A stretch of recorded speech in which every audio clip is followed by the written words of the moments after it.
was a lot of controversy surrounding the last console Zelda game. People were split. Some moaned about Wind Waker's cartoonish look, while others embraced it. It was probably the first time Zelda fans were in different camps on the direction the series was taking. It's 3 years later, Nintendo has been hard at work trying to rekindle the spirit inside players.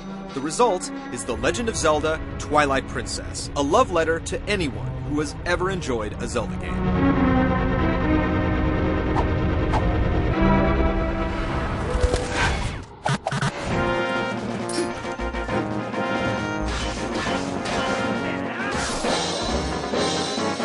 Hyrule is in trouble again, and this time it's fallen under an oppressive darkness called the Twilight. As is par for the series, Link begins the game as a humble villager. Of course, watching the destitute kid from a grass hut go big time is what has made every Zelda story great, and it's no different here. Link's main nemesis this time around is Zant, a mysterious creature that hopes to bathe all of Hyrule in twilight. As a human, Link can only do so much with such unsavory characters, but he's quickly befriended by a small creature named Midna. She steps into the role of Navi from Ocarina of Time quite well, offering you hints when you need them, controlling your entrance to and from an alternate reality called the Twilight Realm, and even aiding you in reaching out-of-the-way places. The story unfolds in a variety of ways, but Twilight Princess does not include a second of voice acting. It can seem dated at first with all the high-production 10-hour games these days, but the series is still one of the best at developing characters with sharp writing, looping animation, and simple sound effects. There are plenty of gorgeous cinemas though, more than in any Zelda game before, including those patented touching moments that the series is known for.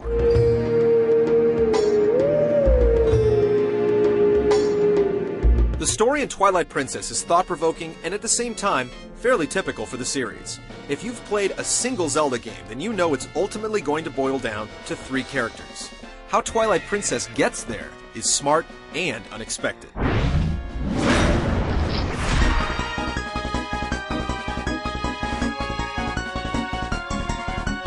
Twilight Princess might be the largest action-adventure game ever created.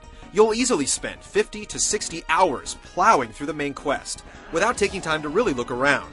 The amount of content in the game absolutely boggles the mind.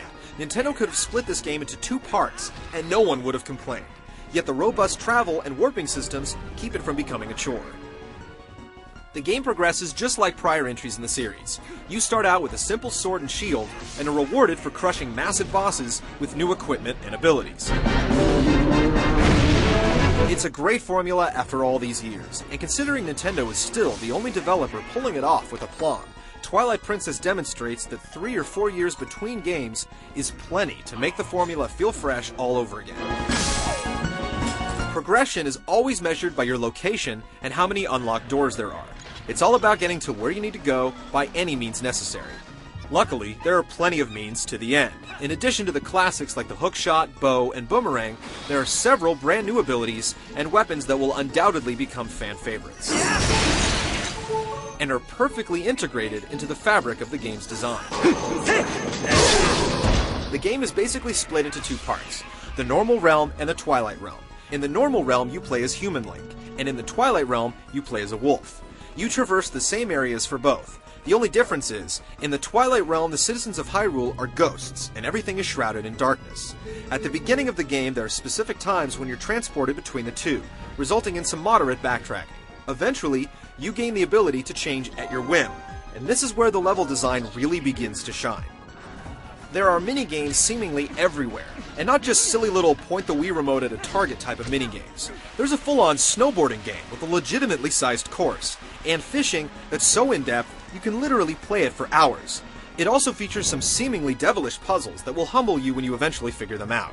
The Water Temple is especially interesting, as the entire dungeon is built around the concept of rerouting H2O around the massive layer. There's no denying that Twilight Princess is a GameCube game where the visuals are concerned. There's no discernible upgrade when you step up to the Wii version, but the art in this game is absolutely incredible. Occasionally, you'll stumble upon a few nasty textures here and there, but what Nintendo has pulled off with the limited resources is nothing short of astounding. It just goes to show that good art can keep a game from looking dated, no matter what the hardware is. At the same time, the expectations for the Wii are a little higher, and this is one area where it does disappoint a bit. The music also has some issues. All the classic scores are here, but the audio quality is generally flat. It's time that Nintendo says bye-bye to MIDI music. The Zelda game design dock is slowly becoming frayed at the edges, but it's hard to deny just how elegant and timeless it is. Twilight Princess is an absolute beast, and must have been a disaster to plan and execute, which is why it's so surprising that it remains one of the best designed games in the industry for the full 2 work weeks it takes to complete it.